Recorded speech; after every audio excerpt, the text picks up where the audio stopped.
नमस्कार दोस्तों, आज की कहानी है खो दिया पति को। अरे बिंदु शर्मा जी, आप यहाँ नहीं। अब सिर्फ बिंदु। अब यही मेरा घर है। वह कैसा घर था जिसमें कोई अपना ना था, और मैंने तय कर लिया कि क्या करना है। मैं घर छोड़कर इस वृद्धाश्रम की संचालिका बन गई। बिंदु अपनी सहेली अनीता, जो वृद्धाश्रम में अपने पति के जन्मदिन पर कपड़े देने आई थी, को अपनी कहानी सुनाते सुनाते रो पड़ी। बिंदु और अविनाश की लव मैरिज थी। दोनों ही कॉलेज में प्रोफेसर थे। अविनाश के परिवार में उसके माता पिता, बड़े भाई भाभी थे। बड़े भाई भाभी की कोई संतान नहीं थी। शादी को 10 साल हो गए थे। बिंदु और अविनाश की 3 वर्ष की प्यारी सी बच्ची थी, प्रिया।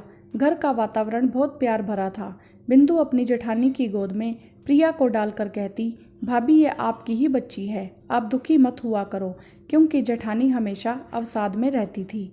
उनके साथ वह प्रिया को छोड़ निश्चिंत होकर कॉलेज जाती।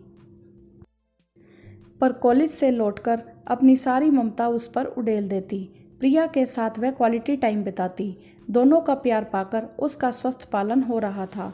एक दिन बिंदु घर लौटकर अविनाश से बोली, मेरा ट्रांसफ़र इंदौर हो गया है। अरे तो कैंसिल करवा लो।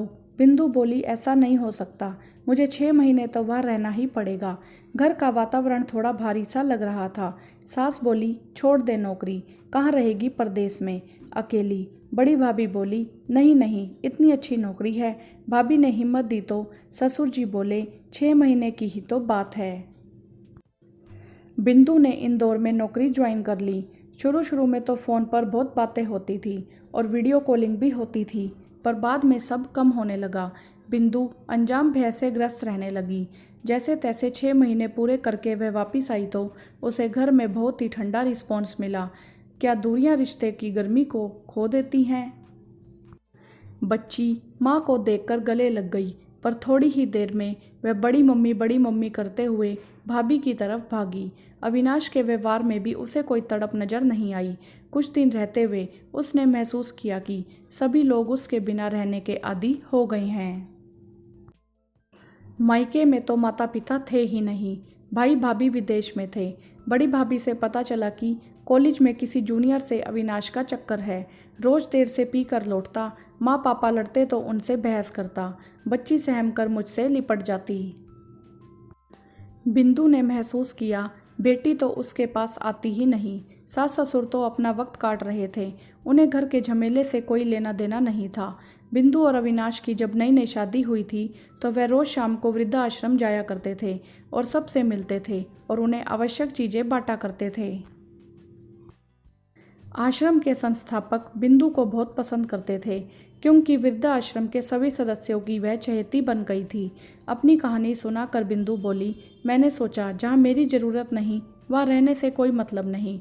यहाँ मुझे हर सदस्य प्यार करता है, सबको मेरी ज़रूरत है। बिस्तर पर पड़े हर वृद्ध को मेरी ज़रूरत है। बिंदु बिंदु करते उनके मुंह सूखते हैं। वृद्धों की सेवा करने में बहुत आनंद आता है, दुआएं भी मिलती हैं। मुझे मेरे जीने का मकसद मिल गया। अनीता बोली, तुमने बहुत सही किया, अब चलती हूँ, तुमसे मिलने आती रहूँगी। दोस्तों, ऐसा भी होता है क्या? एक स्त्री एक पुरुष के लिए सारी जिंदगी निछावर कर देती है और पति थोड़ी सी दूरी होने पर नया साथ ढूंढने लगता है। किसी हमसफर का सहारा बिंदु भी ले सकती थी, परंतु उसने यह मार्ग नहीं चुना। तभी स्त्री को महान यूं नहीं कहा जाता। आपकी इस विषय में क्या राय है, आप हमें कमेंट करके ज़रूर बताएं। वीडियो को लाइक करें, शेयर करें और चैनल को सब्सक्राइब भी करें। धन्यवाद।